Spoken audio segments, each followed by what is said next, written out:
และสังคมตลอดจนวิทยุคลื่นสีขาวเปื้อเจ้าประชาซึ่งส่งสัญญาณกระจายเสียงจากวัดฝ่ายหินตำบลสุเทพอำเภอเมืองเชียงใหม่จังหวัดเชียงใหม่ลิงก์สัญญาณไปยังสถานีวิทยุวัดหนองกายตำบลสันปะยางอำเภอแม่แตงจังหวัดเชียงใหม่ในระบบคลื่นความถี่ FM 99.75 102.0 และ 89.25 เมกะเฮิรตซ์สถานีวิทยุ CM77 วิทยุอินเทอร์เน็ตล้านนาส่งสัญญาณกระจายเสียงในระบบคลื่นความถี่ FM 97.5 เมกะเฮิรตซ์สถานีวิทยุพระพุทธศาสนาจังหวัดเชียงรายส่งสัญญาณกระจายเสียงในระบบคลื่นความถี่ FM 99.50 เมกะเฮิรตซ์สถานีวิทยุเวียงป่าเป้าเรดิโอส่งสัญญาณกระจายเสียงในระบบคลื่นความถี่ FM 90.0 เมกะเฮิรตซ์สถานีวิทยุแดนดินถิ่นล้านนาอำเภอสันปะตองส่งสัญญาณกระจายเสียงในระบบคลื่นความถี่ FM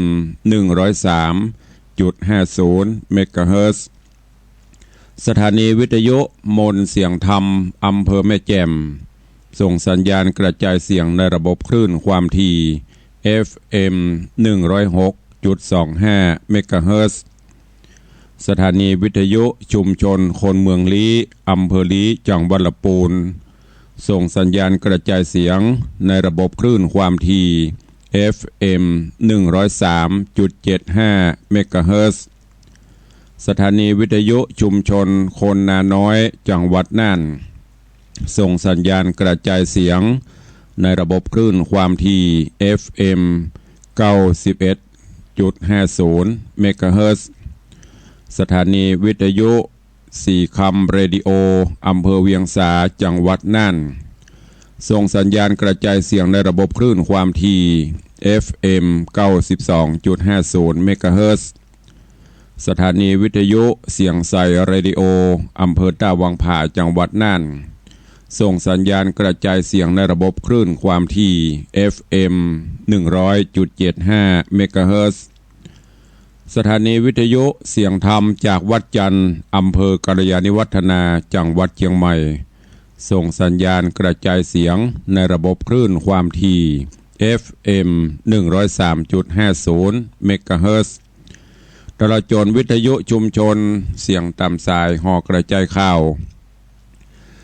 ตามหมู่บ้านตามวัดตามวาต่างๆและขอเจริญสุขเจริญพรสาธุชนญาติโยมที่ได้ติดตามรับฟังต่างเฟซบุ๊กเฟซไลฟ์ต่างเว็บไซต์ต่างๆบ่ว่าจะเป็นเฟซบุ๊กของวัดวังสิงห์คำเฟซบุ๊กของวัดศรีรัตนมงคลร้องยาวเฟซบุ๊กของ104ธรรมะใครเครียด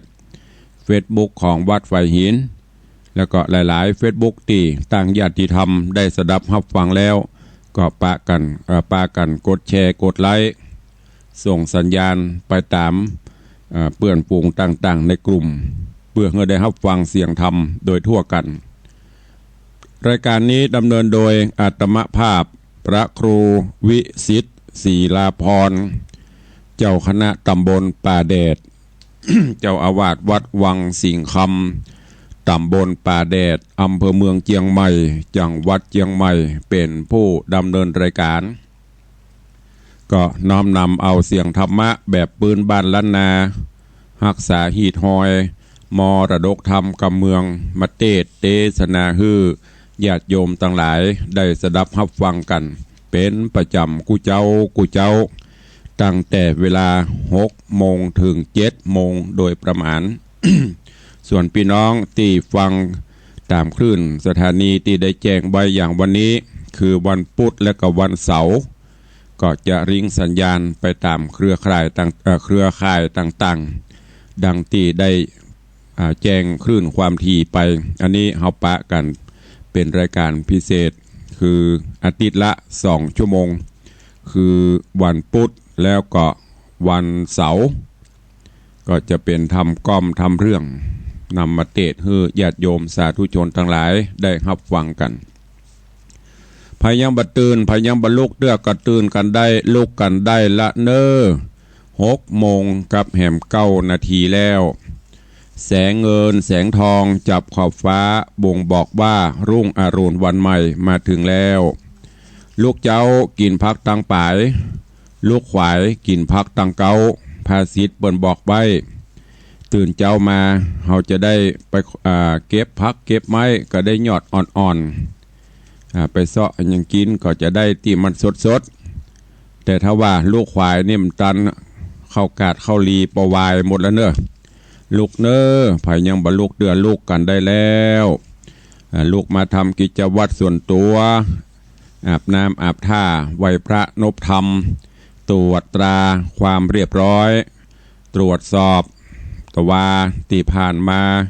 มีอันยังพ่องบกพร่องไปอันไหนที่จะแก้ไขปรับปรุงอันไหนที่ควรจะเสริมจะเติมอันไหนที่ควรจะละจะขว้างก็อยู่ที่เฮาเจ้าข้าทั้งหลายเนอะนำไปคิดพิจารณาที่สำคัญนั่นก็คืออยู่กับศีลกับธรรมน้อมนำเอาตั้งจิตตั้งใจเอาพุทธังสรณังคัจฉามิธัมมังสรณังคัจฉามิสังฆังสรณังคัจฉามิข้าพเจ้าขอน้อมนำเอาพระพุทธเจ้าพระธรรมเจ้าพระสังฆเจ้าเป็นสรณะที่เปิ่งที่เคารพนับถืออันสูงสุดในชีวิตเฮาเป็นชาวพุทธก็เปลี่ยนสรณะที่เปิ่งของเฮาอันสูงสุด แล้วก็มีพ่อมีแม่พระอรหันต์ในบ้านเป็นสรณะที่เปิ่งเนอะในช่วงนี้ก็ฝนฟ้าก็เริ่มตกลงมาตามกรรมที่มนุษย์เดินดินเฮาได้ขอเทพบุตรเทวดาเปิ้นเนื่องจากสภาพอากาศก็ร้อนอบอ้าวประกอบกับโรคระบาดก็ยังระบาดอยู่ถึงแม้นตอนนี้ทางราชการเปิ้นจะปลดล็อกคลายล็อกไปเป็นบางอย่างแต่เฮาก็ต้องดูแลป้องกันอยู่แล้วก็ตั้งแต่ตะวาคือวันที่1 พฤษภาคมเปิ้นก็ประกาศอันนี้เป็นกฎหมายแล้วเนอะก่อนมานั้นเปิ้นขอร้องออกนอกบ้านให้ใส่หน้ากากอนามัยแต่ตั้งแต่ตะวามาออกนอกบ้านจะต้องใส่อันนี้คำว่าต้องใส่ก็คือถ้าบ่ใส่ก็ผิดกฎหมายเนอะอีพ่ออีแม่พ่ออุ้ยแม่มอนญาติธรรมเฮานะออกบ้านออกจองต้องสวมหน้ากากใส่หน้ากากไปถ้าบ่อ่านเดี๋ยวโดนยับเนอะเปิ้นเป็นกฎหมายอะก็เพื่อหยังเพื่อหมู่เฮานี่แหละป้องกันบ่ให้โรคระบาดคือโควิดเงินวิดมันระบาดมาคุกคามเฮาก็ปฏิบัติตามกินฮ้อนจ้อนกลางล้างมืออยู่ในระยะห่างไปไหนก็จะไปนั่งจูจีดูดีอู้กันจุบจิบเนอะต้องพยายามอย่างตะคืนนี้ไปเตะงานศพตีจ้างทองก็เปิ้นก็เว้นระยะห่างกันนั่งกันคนตีคนตังคนละเม็ด2 เม็ดสวมใส่หน้ากากกันตะป๊อบตะแป๊บแล้วก็ปฏิบัติภารกิจศาสนกิจในช่วงนี้เปิ้นก็ฮือกระชับเวลาเร่งเวลาหรือว่าขยายเวลาลงปกติอย่างงานศพงานสากนี่เปิ้นจะเริ่มพิธีกันประมาณ20 ทุ่มหรือ20 ทุ่มปลายแต่ในช่วงนี้ก็ต้องเริ่มเจ้าหน่อยประมาณทุ่มเกิงก็เตะแต่ว่านี่ทุ่มเกิงไปแผ่ก่อนตัวลงก็ขึ้นเวทีชกจะมีคนดูก็เชี่ยวใจเวลาประมาณ45 นาทีจะไปวัดทุเจ้ากินบอมกินหม้อก็ไม่ได้เตะเมินปีกมาไม่ได้เดโดนเคอร์ฟิวกันทำก็บ่คุ้มให้หมอ ก็ต้องแปลงใจหากันปฏิบัติตามแม้แต่ไปประจ้าไปเหี่ยวก็เหมือนกันจะไปผ้าบางสกุลมากองโกดเป็น40-50หรือเต่าอายุก็ไม่ได้ละต้องปรับเปลี่ยนไปตามการเวลากระชับเวลาพิธีพิธีกรก็บ่ต้องเป็นพิธีเกินนะต้องไปอารัมมบทอย่างนักทำพิธีแบบรวดเร็วแล้วก็สลายตัวอันนี้เป็นประกาศของทางกระทรวงเปิ้นตัวเองก็รวดแจ้งเงินญาติโยมต่างหลายเนอะเจ้าวันนี้เอาธรรมเทศนาเรื่องทิศทั้ง6หรือทิศ6 อมเตเตศนาฮือปออกไม่ออกศรัทธานาบุญทั้งหลาย มันจะไปพ่วงกับพิธีกรรมพิธีการต่างๆต่างล้านนาเฮา เวลามีการมีงานเปิ้นจะขึ้นเต้าตังสี่หรือปูจาเต้าตังสี่ความหมายในทางพระพุทธศาสนาก็เหมือนเดียวกันเพราะฉะนั้นก็เชิญสาธุชนญาติโยมเฮาทั้งหลายเนอะติดตามรับฟังพระธรรมเทศนาทิศตั้งหกแล้วก็โยงไปประกอบกับเต้าตังสี่เต้าตังสี่จะได้ว่าสตวงถึงมีหกที่ท่านเจ้าจังถามพระพระโคอภิวัฒนวิกรมทิศหกหรือว่าเต้าตังสี่และสตวงมันยังมีหกเนี่ยมันก็พ่วงเข้ามาในทางพระพุทธศาสนาของเฮาเนี่ยแต่ละทิศหมายถึงอะหยังก็เจริญปอนญาติโยมทั้งหลายได้ติดตามรับฟังเนอะวันนี้เสียงอาจจะบ่ค่อยเปล่งค่อยป้อยแต่ใดเนื่องจากฝนลงมาสาบฟ้าสาบฝนเริ่มจะเสียงแหบเริ่มจะจามละแต่ไม่ใช่เป็นโควิดเนอะ เชิญทุกท่านเนอะตั้งอกตั้งใจฟังแล้วก็เดี๋ยวตารายการ4-5 นาทีถ้าพอมีเวลาเฮาก็ค่อยมาอู้มาเอ่ยกันวันนี้เขาฟังสัญญาณจากตังน่านพ่องตังกัลยาณิวัฒนาพ่องตังเวียงปะเป้าพ่องตังแดนไกลเนอะที่ฟังเสียงตุลุงในวังเป็นจะได้พ่องเสียงธรรมเป็นจะได้ก็ใต้รายการโทรเข้ามาอู้กันเนอะณโอกาสบัดนี้เชิญตั้งอกตั้งใจฟังพระธรรมเทศนาในยามเจ้าเป็นลำดับไปเพื่อเป็นสิริมงคลกับทุกท่านณโอกาสบัดนี้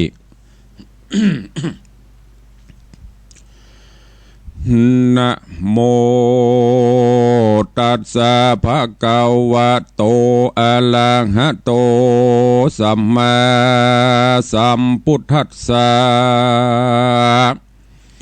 ปุรัตถิมทิศทักขินทิศปัจฉิมทิศอุตรทิศเหตุถิมทิศอุปริมทิศติสาทะโวดูราสปุริสาต่างหลายตั้งยิงและใจม้วนหมู่อันอยู่ท่าฟังธรรมจุงได้จำแต่ตนติดสืบสนตยไปดังจักไขบอกกล่าวหือหูข่าวกองดีถึงที่ตั้งหกมีกุลใหญ่ฮือแจงไข่จูประการอันพระจินนามานตนยศโยตเตสนาโพธสอนสัตตาว่ามีปุรัติมทิสานันนาเป็นเก้าอุปริมทิสานันเล่าเป็นไปตั้นตั้งหลายมวลโมจุงพรำหูตามมีบัดนี้และนาอันว่าปุรัติมทิสานันเล่าจุมลูกเต่าใจยิงกวนคะนิงพรำหูว่าเป็นทิศอยู่เบื้องหน้าคือได้แก่สองขาบุญกล้าพ่อแม่อันได้เลี้ยงแก่เฮามาตั้งแต่เด็กขาอ่อนน้อยบ่เฮอตำก้อยเครื่องขีได้สวดสดีคำเจ้าตลาบต่อเต่าคืนใหญ่กวนกืดไฟแตนกุลเลี้ยงจูดหนุนพ่อแม่เฮอสุขแก่เจยบานยาเมื่อมีเปียที่หันเอาไม่เจ็บป่วยไข้เบียนควีได้เครื่องขี้ต่ำก้อยลูกใหญ่น้อยหญิงใจกวนโคงควายซอสอดแห่ยังยอดยาดีหมอที่ไหนมีไกลรีบป่าไปบ่จ้าฮือสองบุญกล้าได้ปัญหาหรือช่วยผ่านภายบีบนวดตีเจ็บปวดให้หนีหรือกรรมมีอันใหญ่อันสร้างไว้ได้มาตาน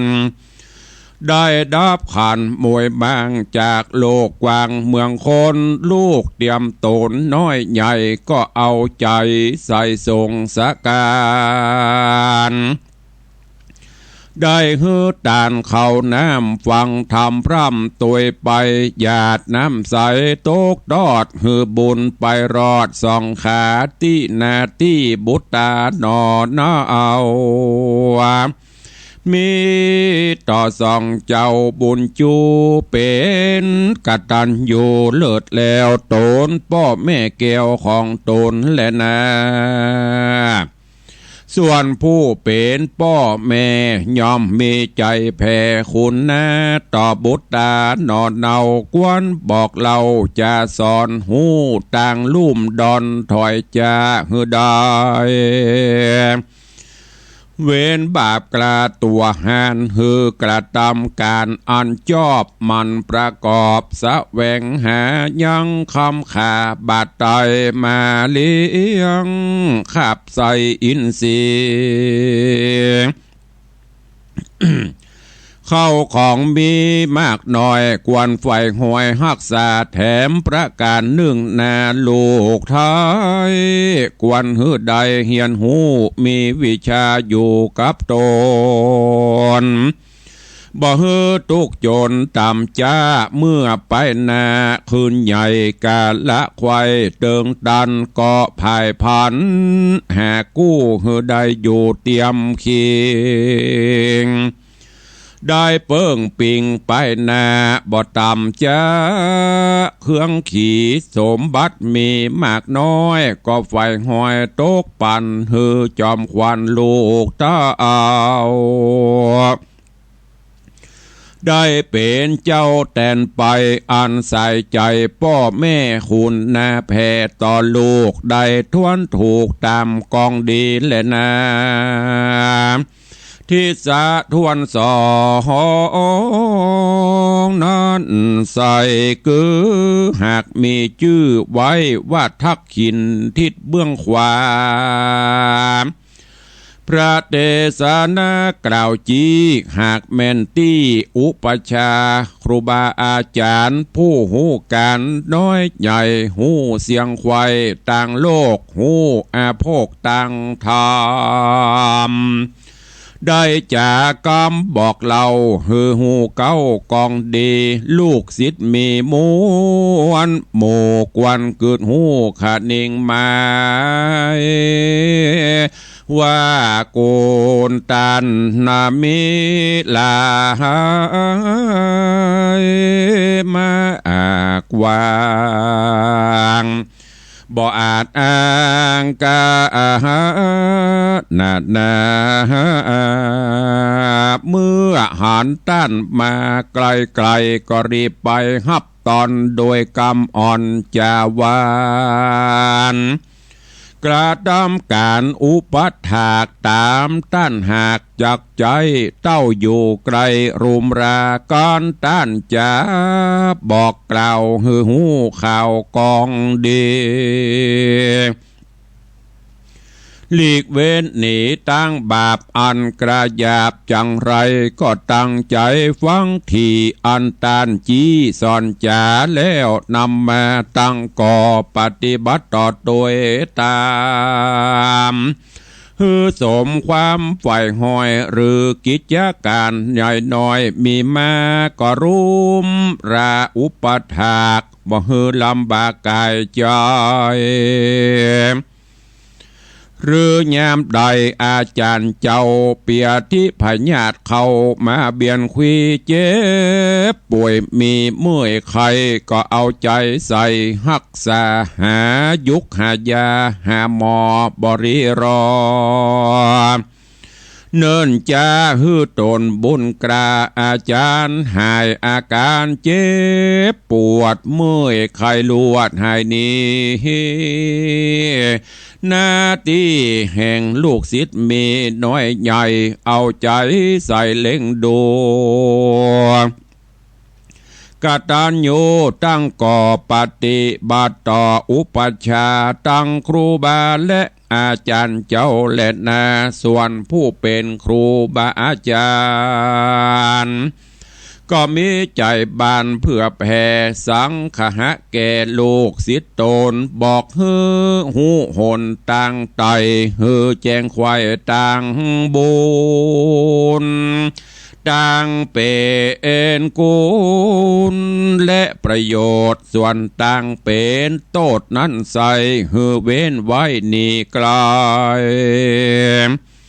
การงานใดแม่นจอบบ่ลำขอบกองทำมันกระทำอย่าขี้คร้านบ่สันตานกลัวการเงินคำคันหาใดหูเก็บไว้รักษา บอดนำมาใจใจสุรุ่ยสุรายได้ประโยชน์หลายบอกเกิดป่าไม่เดือดปลายลุนและนาแถมประการหนึ่งเล่าผู้เป็นอาจารย์เจ้านั้นสมควรบอกประโยชน์กองดีคือวิชามีมวลหมู่ก็บอกฮือหูตามธรรมบ่อบังอำเอาไว้สอนเสียงไข่จูประการและนาการลูกศิษย์ตนมวลหมู่ได้เฮียนหูจูอ่านก็มีใจมันโจมจืนจวยโยกยืนสักเสริญฮือจำเลินไปแน่บ่ฮือตำจ้าเครื่องกาโบราณจ่ากล่าวจีว่าหากแม่นตีอุปัชฌาย์ตั้งครูบาและอาจารย์เจ้ามีใจบานชื่นจ้อยต่อลูกศิษย์ใหญ่น้อยยิ่งใจและนาทิศทวนสามทัดไปนั่นใส่มีชื่อไว้ว่าปัดชิมทิศอยู่เบื้องล่างได้แก่ปริญญายังผู้เป็นสามีกานันเล่าฮือหูโอเก้ากองดีว่าสายสะลีเมียมิงฮือฮักยิ่งต่อปริญญาตนบอกงานงนแจ้งด่าบ่หยาบจ้าจังไรบ่ลักไปเล่นจู้อันเป็นตังสู่อเวจี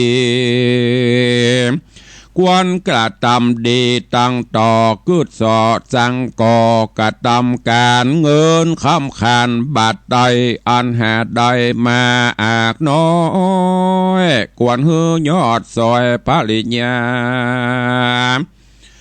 เก็บฮักษาเมียประการหนึ่งเล่าใจเป็นเจ้าสามิกากวนสะแวงหาเครื่องยองมีลายจองลายอันฮือจอมควันนอไทยได้สวมใส่อันและนา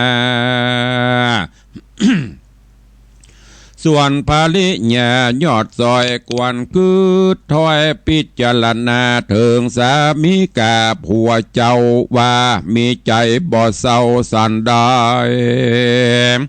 ก็บ่ไปลื่นสู่บ่ไปเปะบ่ว่าไปเป็นนาจูกับใจอื่นอันเป็นต่างตื่นเครื่องขีการงานมีในบ้านบอกขี้คร้านโอดสากระทำการนาหือแล้ว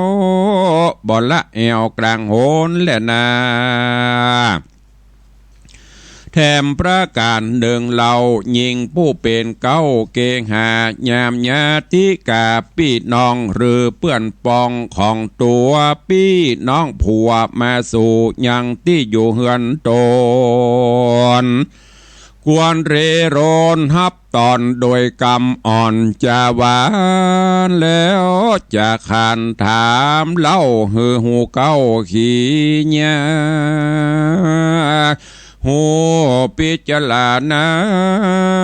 ช่วยใจยังเงินบาทไตคำแดงบ่อแสวงห่างเล่นอันต่างเล่นอันเป็นเส้นมัวดำจ จูมเงินคำหายากกันจ่ายมาเกินตัวจังป่ามัวเมื่อซอยทุกจ่องหอยตัวยมาวัดนาฟูหงนี้อันกล่าวจี้จะคายการยิ่งได้นันเราได้ไต่เต่าปฏิบัติตามจักโสมความฝ่ามักไฟโปนเอาไม้เครื่องขี่เป็นยิ่งดีพาเสดปาคือเกิดเจยบานแหละนะทิศที่สี่นั่นใสมีชื่อไว้ว่าอุตรทิศคือทิศเบื้องซ้ายได้แก่หมู่เมตสหายคนหน่อยิงจะน้อยใหญ่กวนกืดควายกองดีว่าเขาของมีมากหน่อยในคือจักจะใครกล่าวอูกับเจ้าหมู่ยิ่งใจอันเป็นสะหายใหญ่น้อยกวนกล่าวถอยว่าดีเป็นกรรมดีสัตว์ซื่ออย่าได้หือผิดธรรมบอกใครกรรมจุหลอกกรรมสอกกอกมุสาจักไข่จานั่นใส่ฮือเป็นประโยชน์จุอันและนาแถมประการหนึ่งใส่การการหน่อยใหญ่สหายมีกวนยินดีจูช่วยฮือแล้วฮือโดยบัวละมวลและนาแถมประการหนึ่งเราอย่าบาปเศร้ากาลีถือตัวดีกว่าหมู่มิตรแก้วกูสหายคำอย่ามัวดำถอยไรถือเอาใดฝ่ายเดียวอย่าขี้เหนียวขี้จิทีจูงแป้งใจกรีเจยบานยามมีตกผ่านตามก้อยพอคอยผ่านนี้ยามเป็นดีอยู่ไกลยามอยากไรบนนี้ไกลป่าหือใจผ่องแผ้วมีมีดเกี้ยวสหายดียอมเป็นสลีพาเสดป่าหือเกิดเจยบานจะเล่นนาเนติตังขีญาสังวันนาวิเศษจาห้องเหตุธรรมเทศนาเรื่องทิศตังหกตอนที่หนึ่งก็บังโกมสมเรศสเดช วันนี้ธรรมภาพก็ได้น้อมนำเอาธรรมเทศนาอันเป็นสาระประโยชนะในเรื่องของทิศตังหกมาเทศนาฮือดันตั้งหลายได้รับฟังกันยังบัดตันจบเถอะเนอะเวลาก็ใกล้จะหมดลงก็จะได้กำลังได้มาถึงทิศที่สี่ที่ห้าที่หกก็ข้างแหม2-3 ทิศท่านทั้งหลายพระพุทธเจ้าได้เปรียบเทียบทิศต่างๆคือกับญาติโยมทั้งหลายโดยเฉพาะในทิศทั้งหกอันมีปุรัตถิมทิศอันได้แก่ทิศตั้งหน้าหรือว่าทิศเบื้องหน้าอันหมายถึงพ่อถึงแม่2ทักขินทิศคือทิศเบื้องขวาทิศทางขวาอันหมายถึงครูบาอุปชาอาจารย์เจ้าอันที่3คือปัจฉิมทิศคือทิศเบื้องหลังทิศตั้งหลังบุคคลผู้อยู่ตั้งหลังก็คือได้แก่ลูกเต้าภรรยาสามีกามุนิแล้วก็อุตรทิศทิศที่4ก็คือทิศเบื้องซ้ายคือมิตรสหายติเตศมาถึงวันนี้ทิศที่5เหตุถิมทิศคือทิศเบื้องต่ำอันหมายถึงบ่าวคนใจเนี่ยผู้ที่อุปถากหรือว่าผู้ที่อยู่ที่เขาได้อุปถากอุปถัมภ์เป็นลูกน้องอีกเถอะอันที่6อุปริมทิศคือทิศเบื้องบนอันหมายถึงสมณพราหมณ์วันนี้ตุลุงหรือว่าธรรมภาพ ได้เตดไปได้3-4ทิศก็จะขอสรุปย่อๆคือกับญาติโยมทั้งหลายได้สดับรับหูทิศที่1ปุรัตถิมทิศคือทิศเบื้องหน้าอันหมายถึงพ่อแม่เป็นผู้ที่มีบุญมีกุลกับเฮาอันเป็นลูกเป็นเต้านักหนาปาป้านมากมายมหาศาลเหลือที่จะสุดพรรณนาได้อย่างที่เปิ้นได้กล่าวไว้ว่าเฮาจะเอาท้องฟ้ามาเป็นกระดาษเอาเขาสิเนรุราชมาเป็นปากกาเอาน้ำในมหาสมุทรมาเป็นน้ำมึกจดจานจารึกพระคุณของพ่อของแม่นั้นก็บ่มีวันที่จะสิ้นสุดลงได้ที่เฮาได้ยินครูบาอาจารย์เปิ้นก็ได้กล่าวได้บอกมาโดยตลอดเพราะอย่างพ่อแม่มีบุญมีคุณกับเฮาตั้งแต่เลี้ยงตั้งแต่ดูแลเมื่อฮื้อว่าลูกมาปฏิสนธิอยู่ในท้องในไส้บอกพ่อแม่โดยเฉพาะแม่ก็ดีพ่อก็ดีก็จะดีอกดีใจว่าจะมีผู้สืบตระกูลอยากจะมีลูกมีเต้ามาอยู่ก็ดูแลเอาใจใส่โจนลูกเต้าใหญ่หน้ากาบานมาก็เป็นภาระที่พ่อแม่จะต้องดูแลเอาใจใส่อบรมพร่ำสอนในนี้เปิ้นบอกว่าพ่อแม่นั่นเปิ้นได้ห้ามบ่ฮื้อเฮาผู้เป็นลูกได้ทำความชั่วพ่อแม่จะคอยห้ามคอยปรามคอยบอกลูกเต้าอันนี้บดีเนี่ยเน้ออันนี้ควรเน้อที่ไหนถูกที่ไหนผิดเปิ้นจะบ่ฮื้อทำห้ามบ่ฮื้อลูกได้กระทำความชั่วแนะนำให้ลูกเต้าได้ตั้งอยู่ในคุณงามความดีมีปั่มเปงบารมีธรรมทำบุญสุนทานอย่างมูเนี่ยอันนี้ดีนะลูกเนอะกตัญญูกตเวทิตาธรรมมูนี่ให้ลูกปฏิบัติไปเนอะคือแนะนำให้หูให้ตั้งอยู่ในคุณงามความดีอันที่3คือศึกษาศิลปะวิทยาเมื่อลูกพอมีอายุพอที่จะเข้าศึกษาห้ำเฮียนตั้งแต่ประเดี๋ยวนี้ก็คืออนุบาลหรือศูนย์เด็กเล็กพ่อแม่ก็จะต้องไปฝากแล้วก็ต้องเป็นพระเสาะหากาเทิมเสาะหาอย่างสปะสปันเสื้อผ้าอาภรณ์เครื่องนุ่งห่มดูแลเพื่ออยากจะให้ลูกได้จบการศึกษาชั้นสูงถึงระดับปริญญาอย่างที่เฮาหันเนี่ยพอลูกจบงานอย่างมีจบการศึกษามีอายุใหญ่หน้ากาบานขึ้นมาปอที่จะมีกู้มีกิมพ่อแม่ก็จะต้องเสาะหาภรรยาหรือสามีเอาฮื้อ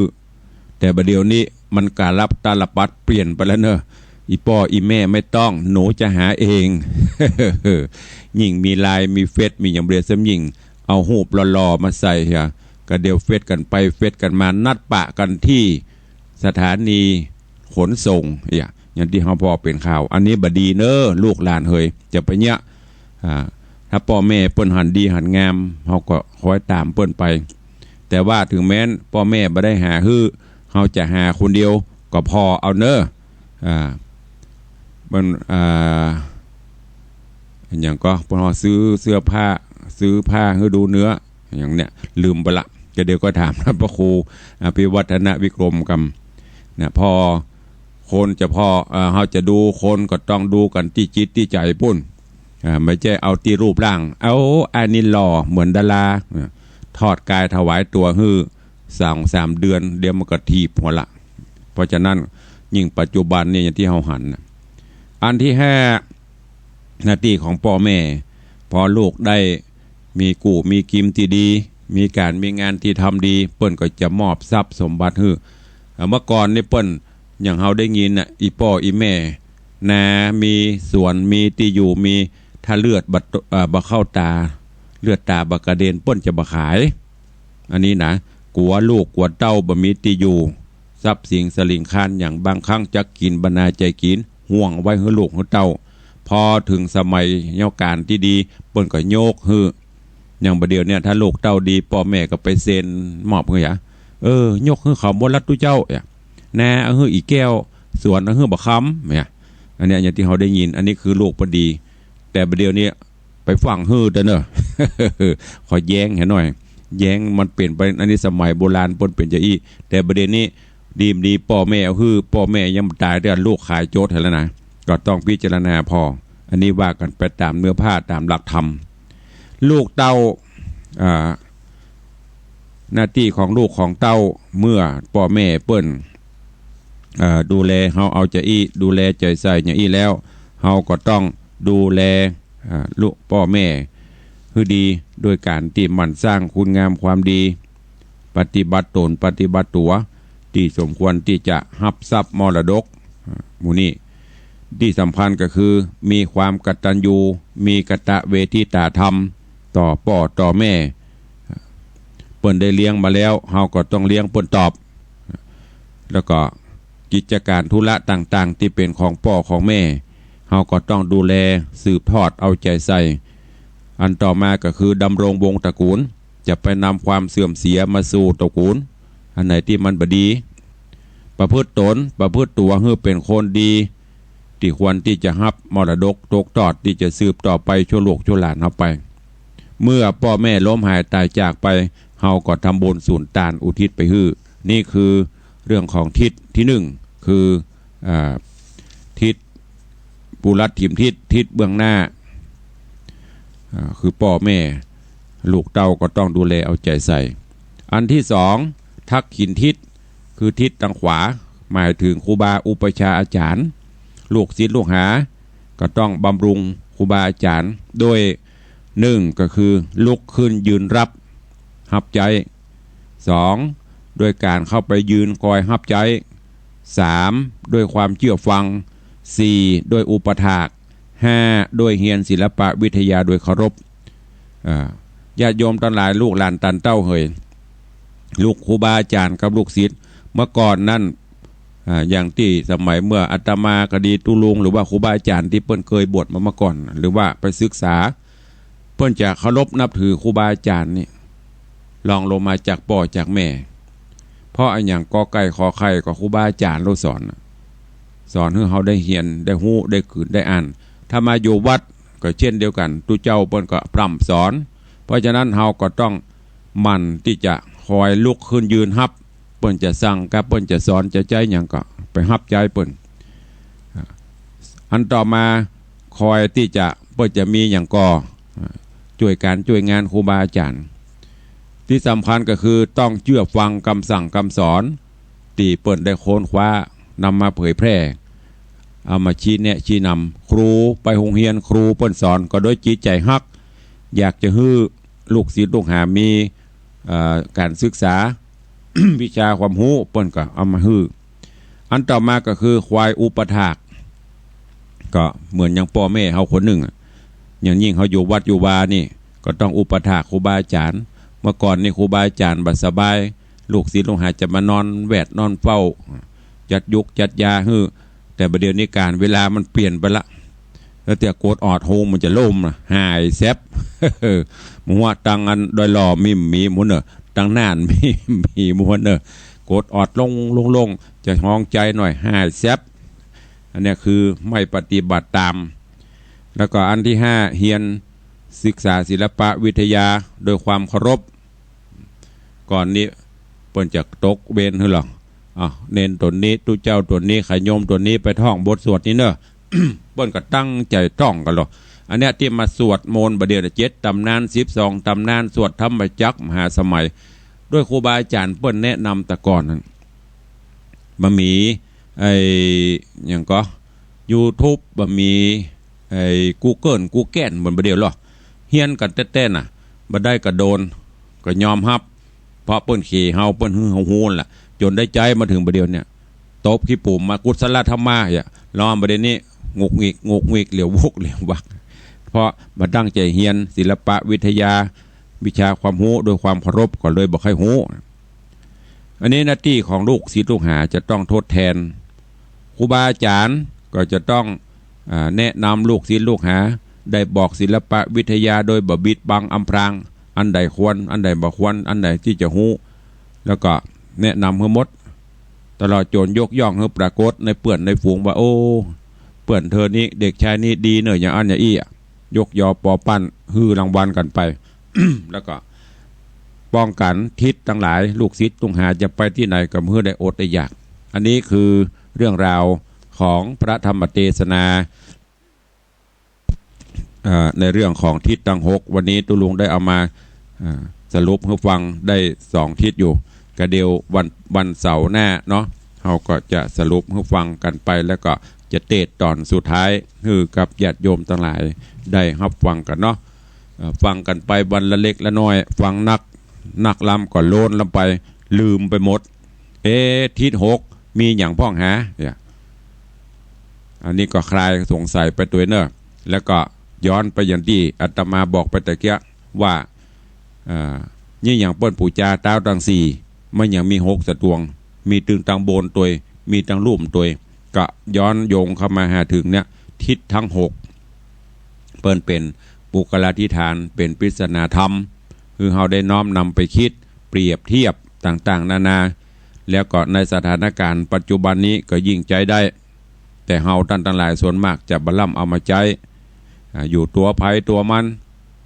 ลองพอเหตุการณ์บ้านเมืองเขาปัจจุบันเนี่ยแล้วบางท่านก็อาจจะมาเหมาว่าโอ้ยุคนี้ศีลธรรมเสื่อมญาติโยมสาธุชนทั้งหลาย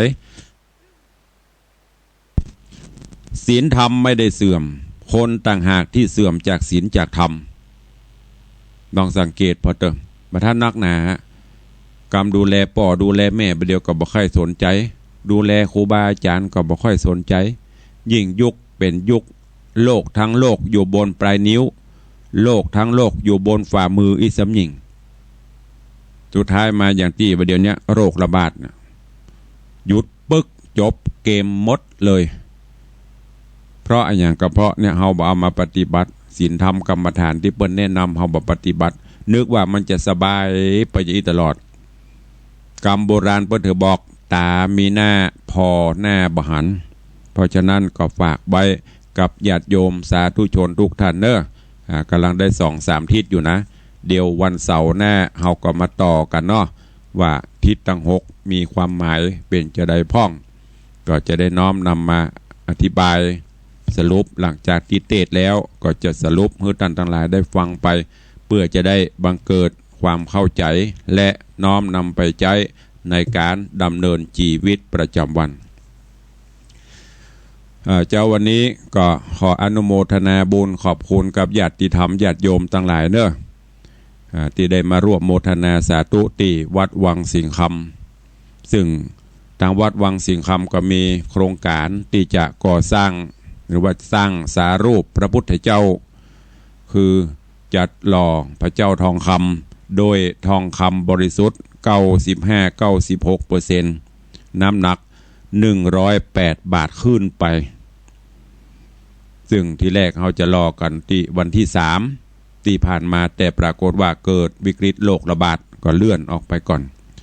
รอเสร็จแล้วก็จะแปลงมณฑปแปลงซุ้มที่ประดิษฐานเพื่อให้อยู่ในที่พระเจ้าอยู่ที่ปลอดภัยป้องกันระบบต่างๆตอนนี้ก็ได้บอกบุญญาติโยมศรัทธาผู้ฟังเนอะอยู่ที่ไหนทางใดใครร่วมสร้างสารูปพระพุทธเจ้าโดยทองคำบริสุทธิ์ก็สามารถร่วมโมทนาบุญร่วมบริจาคได้เนอะตามกำลังจิตเจตนาศรัทธาจะเป็นทองคำจะเป็นสตางค์ก็สุดแล้วแต่ทุกบาททุกสตางค์บ่ต้องกลัวสูญดินสูญทรายเนอะต่างวัดโจทย์เอาลายหมายเอาชื่อของญาติธรรมญาติโยมทุกท่านไว้บอกว่าจะใกล้จะไกลเป็นบุญบารมีของเฮาที่ได้ร่วมกันจัดสร้างพระเจ้าทองคำเพื่อเป็นที่ไหว้ที่สาสักการะบูชาของมนุษย์และเทวดาไปในโอกาสต่อไปเจ้าวันนี้ใครฟังอยู่ที่ในตังใดพ่องจะสนทนาอูจ๋ากับตุลุงอาตมาจะใช้สรรพนามแทนดังที่ญาติโยมได้ตั้งไว้คือตุลุงในวังตุลุงในวัง ก็ขออนุโมทนาบุญตัวเนอะ ใครจะอู้ใครจะจาจะเอ่ยตัวเองก็ขออนุโมทนาบุญขอบคุณเนอะกับโยมแม่พัดข่าวงามบ้านห้วยน้ำรินตำบลขี้เหล็กอำเภอแม่ริมจังหวัดเชียงใหม่โยมแม่ได้โอนปัจจัยเข้ามาร่วมสมทบในการหล่อพระเจ้าทองคำและก็แต่นพระเป็นจำนวนเงิน 1,200 บาทขออนุโมทนาบุญตัวเจริญปอนครับสวัสดีครับตุลุงจากที่ไหนตุลุงนี่แฟนครับประจำกัน ครับประจำครับบ้านปวงหนองเวียงปอเป้าปอหุ่นทำมินเลอร์ บ้านอย่างก็บ้านปวงหนองเวียงปอเป้าโป่งหนองวอปปเนาะครับสาธุเสียงชัดยานชัดตีเนาะครับสัญญาณชัดเจนครับสาธุอนุโมทนาเนอครับแล้วอันที่บนนั้นร่วมทำบุญนั้นรอนั่นได้ที่ไหนฮั่นครับก็เดี๋ยวก็หลังไม้เนอะโทรเข้ามาหลังไม้เนอะแล้วจะได้แจ้งเนอะครับเจริญปอนน้องเบลว่าจะได้หลุดไปละขอบคุณเนอะกระยมป่อบ้านโป่งหนองเวียงปะเป่าน้องเบลว่าจะได้ไว้สาตัวลุงว่าได้ตั้งแต่ตี 3แล้วครับไล่อุ้มมาเลยว่าจะได้มีอะไรอย่างว่าจะได้ว่ามาเลยวันนี้ฟังตัวลุงเข้าใจดีครับวันถ้าเอามาดูแลพ่อแม่ใครจะดูแลครับผมดีละดีละกรรมการนะครับเราต้องช่วยเหลือกันครับผมสาธุสาธุมันก็สอนมาครับผมสาธุเนอครับไว้ครับน้องเบลผู้พิการต่างสายตาได้ร่วมโมทนาได้เข้ามาในรายการจากที่ไหนตั้งใดพ้องเนอ0817836540 ยมป่อบ้านโป่งหนองเวียงป่าเป้าเปิ้นใครห่วมสร้างพระเจ้าก็เดียวหลังใหม่เนอะจบรายการแล้วก็โทรเข้ามาจากที่ไหนแต้มพ้องตังกัลยาณิวัฒนาพี่น้องตังน่านพี่น้องตังดอยหล่อมีก็โทรเข้ามาได้อาจจะบะคูนกับเสียงนี้ตัวเสียงนี้คือเสียงตุลุงในวังจากวัดวังสิงคำตำบลประแดดได้มาดูแลรับผิดชอบรายการ6 โมงถึง 7 โมงในวันพุธและก็วันเสาร์ในเมตตาบารมีของท่านเจ้าอาจารย์พระครูอภิวัฒนวิกรมท่านผู้อำนวยการสถานีวิทยุคลื่นสีขาวเพื่อเจ้าประชาก็ได้นำเข้าในรายการเปิดถวายเวลาได้มาพบมาปะกับพี่ออกสถานเนอะเจริญปอนนักการท่านโทรหาหลายรอบเป็นติดแม่ยังก็ให้แม่สุภัทรขอหอมท่านสัก300ที่ทำโรงทานนะเจ้าแม่สุภัทรเจ้าแล้วมันจะรวบรวมเพื่อนนะฮะเนาะแม่สุภัทรบ้านไหนก็อยู่อันสังกะแปงในเจ้าต้นเปาในเจ้าแล้วก็อันโอนเข้าท่านก็ได้เด้อเจ้าก็จะไปวัดได้เนาะท่านเนาะมาได้เจ้าครับถ้าบอกโอนไปเจ้าจะไปถวายที่วัดนะเจ้าต้นเปาสังกะแปงเนาะเจ้ารวมทั้งอันสร้างพระทองคำด้วยเจ้าสาธุเนอเจ้ารักษาเจ้าขอบคุณเนอกับโยมแม่สุภัทรมันต้นเปานี่เปิ้นห่วมตั้งโฮงตาลกำลังจะตั้งโฮงตาลเลี้ยงแจกจ่ายสถานบุญตัวเจริญปอนพระเจ้าจากไหนจากเวียงตะหลงเจ้าว่าจะได้วันนี้สัญญาณชัดก่อสัญญาณชัดเจนดีเจ้าฟังอยู่เจ้าเจริญปอนเนอจากเวียงกาหลงจะไปหลงกาเนอะอยู่กับกาหลงก็เปาะจะไปหลงกาสายต่อไปจากที่ไหนเข้ามาได้เนอะวันนี้จากตังน่านดักปิ้งหอยฝนตกไทยรับม่วนกับว่าเปิ้นดิงสัญญาณก่อนไผ่ฟังจากน่านพ่องขอซักสายสิกัลยาณิวัฒนามีก่อมันก็ลังมีฟังสักคนกะหาเนาะอันดักปิ้งถึงอำเภอถึงอันฐานีนี่มีกะหาขอฟังจากกัลยาณิวัฒนาสักคลื่นที่ฟังจากกัลยาณิบัตจันมีก่อสัญญาณไปถึงไหมจากนาน้อยจากเวียงสาน่าน 2-3 คลื่นเนี่ยที่ท่านพระครูบนบอกว่าตังปุ้นจนฮับสัญญาณฮับกันก็มีก็ขอเมตตาส่งสัญญาณมาสักสาย2 สายแล้วจะได้จื่นใจเจริญปอนเจ้าครับพระเจ้าพระเจ้าจากไหนเจ้าจากก้อยเจ้าฮะ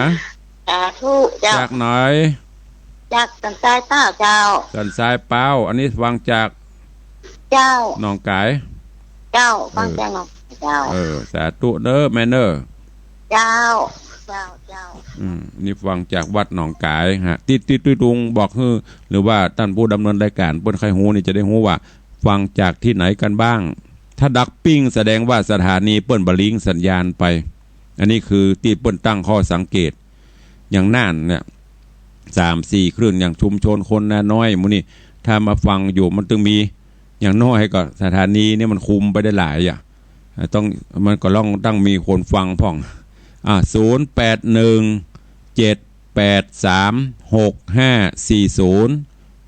ฟังมาแล้วก็โทรเข้ามาร่วมรายการเวลาใกล้จะหมดแล้วเด้อก็โทรเข้ามาร่วมในรายการกันได้0817836540ตั้งดอยล่อเรามีก็ดอยล่อก็ดีปากตังเจริญเก้ามันฮะเก้าสถานีนะฟังจากวัดปากตังเจริญมีก็ขอกำลังใจสักสายสิเจริญปอนจากไว้สาเจ้าจากไหนเอ่ยโทรจากเมืองลีนะเจ้าวิทยุชุมชนคนเมืองลีนะอันกาโทรมาบอกพ่อกระเด้อจะได้หูว่าปีไหนอันการเอาบอกตุ้ลุงก็โจมดีเพิ่นบ่โทรก็โจมบ่ได้โจมเพื่ออยากจะรับสัญญาณบ่ใจมันดักบ่ใจดักปิ้งตุ้ลุงวันนี้ฐานนี้ดักปิ้งฮะบัดทีมันดักปิ้งก็เดือดอันบัดทีเพิ่นโทรรายงานก็บ่โทรกันขอบคุณนะแม่เนอเจ้าดูมาแล้วเมืองลีมาแล้วขอบคุณหลายๆจากทางอื่นหรอไล่ทวนพอเหรอเวียงป่าเป้ามาแล้วในเวียงเชียงใหม่นี่กลับมาแล้วเมืองลีมาแล้วเมืองเปามาแล้วที่ยังดักปิ้งอยู่คือวัดจันทร์กัลยาณิวัฒนาตังดอยหล่อสันปะตองดักปิ้ง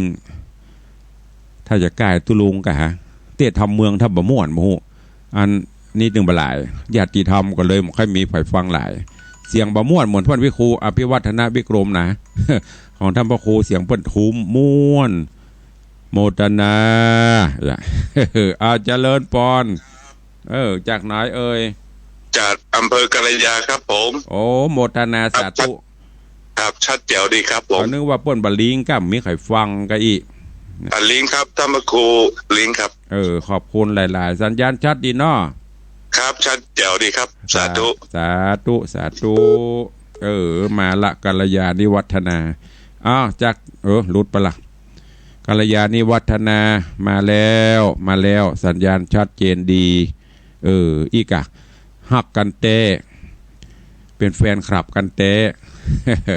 ท่านพระครูเพิ่งเคยได้ฮู้แล้วไปถึงขั้นหรอกถ้ามีใครรายงานมันบับเป็นห้องยามันบับปิติยิงสัญญาณไปบุกิตี้ก็ประกาศขึ้นความถี่ไปเป็น5 นาทีดักปิ้งประเด็นนี้มาละเจริญปอนเจ้านี่ช่างหนองไก่นะเจ้าหนองไก่ชัดเจนดีเนาะชัดเจนเจ้าขอบคุณหายไป2 วันเจ้าสาธุหายไปไหนบ่ได้ยินพระครู2 วันแสดงว่าสถานีเปิ้นบลิงท่านเทศทุกวันไม่มีวันหยุด2 วันบ่ได้ยินได้ยินตั้งแต่ว่างนั่นแหละแสดงว่าสถานีเปิ้นเน้อเจริญปอนหลุดไปมามันเป็นได้กันแล้วแหละเวลาเขากำลังจะฮับมันหลุดไปเดี๋ยวต้องขอผู้รู้ดูโทรศัพท์เพื่อกันน้องกัลยาณิวัฒนาก็มาแล้วสาธุเมืองลีมาแล้ววันนี้น่านดักปิ้งนาน้อยก็ได้นาหลวงก็ได้นาปีก็ได้นาดอก็ได้ดักปิ้งศรีนวลลันจวนว่าจะได้เจ้าว่าจะได้เจ้าบ่เป็นยังแม่สะดวกสบายมาได้ก็โอนได้เนอะไม่เป็นไรถ้าจากวันจันทร์ถ้าจากวันจันทร์บ่เป็นยังเนอะโอนแล้วเมื่อใดจะบอกเนอะสาธุเนอะก็ฟังน้องไก่นะเตี้ยเปิ้นก็อาจจะมีภารกิจเนาะเจ้า ต้นน่าจะมีภารกิจตอนนั้นเพราะแม่อุ่นใจฟังนั้นนะบทสวดมนต์ที่หน้าบัญชรถ้ามันวันนี้ก็โทรเข้าไปฐานีปุ่นเด้อเจ้าตูนะถ้าบ่ได้ยินก็จะไปโจมนะถ้าโทรโลอย่างอันผู้อำนวยการเพิ่นจะโอ้บ่ได้รู้นี่ฐานีขัดไม่ได้ดับไม่ได้เพราะมีคนฟังเยอะอันดักปิ้งมีใครฟังโลดักพ่องจังบัดเด้ออย่าสายสุดท้ายจากที่ไหนเอ่ยจะไม่แจ่มเจ้าโอ้มาแล้วบอกไม่แจ่มเมาอย่างเมาจืนเขาเคียเขาควบกะเจ้าโทรบัดตานแต่ความจริงแต่อันบัดตาเบิ้นจะฟังตุลุงม่วนก่อนม่วนเจ้านั่นน่ะถ้าตุลุงม่วนก็ดีใจแล้วบัดหลวงตาเด้อเจ้าฟังเรียกเจ้าชอบหนูชอบฟังเพลงอันฟังชอบฟังเพลงด้วยฮะขอบคุณนักเนอะสาธุสาธุเป็นอย่างละแม่แจมก็มาแล้วเนาะโอ้ดีใจอันมาจะมาบี้กันมาลูนไปนะอันจะหมดเวลาละเจริญปอนจากนมัสการเจ้าตุลงจากไหนเจ้าฟังไม่คือเจ้าไม่คือนิ่มฟังจาก104ฟังจากวันนี้มันจะ104เป็นอะไรอย่างเห็นขึ้นเรื่องเป็นอะไรอย่างแฮมขึ้นเนี่ยเจ้าหมูเคยฟังสุดแต่กาฟังวันนี้เขาเลยไหลมาจับ97กะของ CM77มือพูดได้104จ้ะมันมี CM77 ในเชียงใหม่นี่ฟังได้ 2-3 คลื่นอยู่เอาละเวลาหมดเนอะเดี๋ยวจะไปเบียดเวลาเปิ้นสาธุขอบคุณทุกเสียงทุกสายเนอะท่านผู้อำนวยการทุกสถานีโดยวันนี้เวลาหมดเวลาปะกันหันมันจะมาบี้กันเนี่ยอันตั้งแต่จี้ดักปิ้งหมดเวลาแล้วรับบ่ได้แล้วกันเดี๋ยวก็มาหลังใหม่เนอะตุลุงจะไปแล้วเดี๋ยวไปเบียดเวลาเปิ้น7:01 แล้วล้ำเวลาเปิ้นแล้วเนาะวันเสาร์กับวันพุธเนอะปะกันในคลื่นสีข่าวตัวอยู่ดีมีสุขเหมือนกันทุกท่านทุกสถานขอความสุขสวัสดีจงบังเกิดมีกับท่านทุกท่านเนอะจัตตารโอธรรมาบัตตันติอายุวันโนสุขังพะลัง